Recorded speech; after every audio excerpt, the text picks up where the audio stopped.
from the global resources of ABC News with Terry Moran in Washington, Martin Bashir and Cynthia McFadden in New York City. This is Nightline, November 9th, 2006. Good evening, I'm Cynthia McFadden. The icing on the cake for Democrats today as they cinch their takeover of Congress. Virginia's Republican Senator George Allen conceded defeat to Democrat Jim Webb, giving the Democrats control of the Senate. Now that Democrats will control both houses of Congress and the president himself is calling for a new era of cooperation, is there a real chance that some things may actually change in Washington? Will, for example, a particularly distasteful form of government pork meet a bipartisan end? They're called earmarks, and as ABC's Dan Harris reports, the woman who will be Speaker, Nancy Pelosi, has them in her sights. All right, let's go. Why is this guy wearing a beaver suit, and what does it have to do with politics? The faithful here to save America. That's right. I'm looking at a 6'2" beaver here in our RV. It's part of a quirky crusade against a vast, secretive system in which members of Congress spend billions of your tax dollars on things like research on the cultivation of shiitake mushrooms, the mapping of the catfish genome, and something called a virtual reality spray paint simulator. These are all examples of earmarks. What is an earmark exactly? An earmark is a pork barrel project that is stuck into the budget without any formal debate, without it ever going through the budget process, and without a member of Congress having to put his or her name to it. It's anonymous? A member of Congress can put something in there without actually ever being exposed as having put it in there? It happened 15,877 times last year. 15,877 earmarks last year alone, for a grand total of $47.4 billion. Earmarks are often tucked away in bills that are more than 100 pages long. Buried on, say, page 60, you'll find a list of goodies. This is how money got allocated for things like a website hawking homemade West Virginia knickknacks, research into water-free urinals, and the study of mariachi music. These are taxpayer dollars. You work hard for your money. You work long hours, you travel. Okay, let's use someone else. American families, average folks, they work hard for their money. They really do.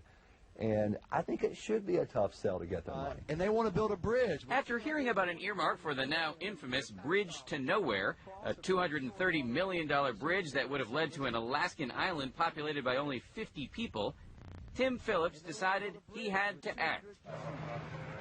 He and the staff of his small, scrappy, nonprofit free market group, here's the directions, which is called Americans for Prosperity, hit the road. Well, there's Johnny Cash song that says, I've been everywhere, man, across the desert sky, man. I've been everywhere, man. I've been everywhere, man. Across the desert bare, man. I breathe the mountain air, man. Travel, I've had my share, man. I've been everywhere. They got an RV, dubbed it the Ending Earmarks Express, and traveled to 37 states, highlighting what they called egregious earmarks. Which brings us back to that beaver getup. All right, Dad, let's go out together. I'm going to get my... Which they used at a news conference about a $225,000 earmark for beaver dam mitigation in Wisconsin. If you scare any small children, we're going to, I'm not sure we have legal bills covered. We had a 6-foot beaver. One of our staffers made the ultimate sacrifice and stepped forward and wore that thing. And we instantly retired it. We took one look at it and said, we really can't have that. Out on the road, they also exposed a $100,000 earmark for the International Storytelling Center in Jonesboro, Tennessee, and a supremely ironic $500,000 earmark for a class on how to balance the federal budget at the University of Akron. They covered more than 10,000 miles, holding 50 events, each time trotting out charts that show how earmarks have increased nearly 6-fold in the last decade. What has taken us from here to here? I think the temptation is so great to get these projects, to get these goodies, because it's so easy to do. It's a bonanza. It is. It's a feeding frenzy is the best way to put it. Which may explain this. When we heard how the tiny town of Sparta, North Carolina, got $500,000 in federal money for a museum filled with teapots, we had to check it out. It's my understanding that you helped get an earmark for the Sparta Teapot Museum, correct? I had some money directed to that.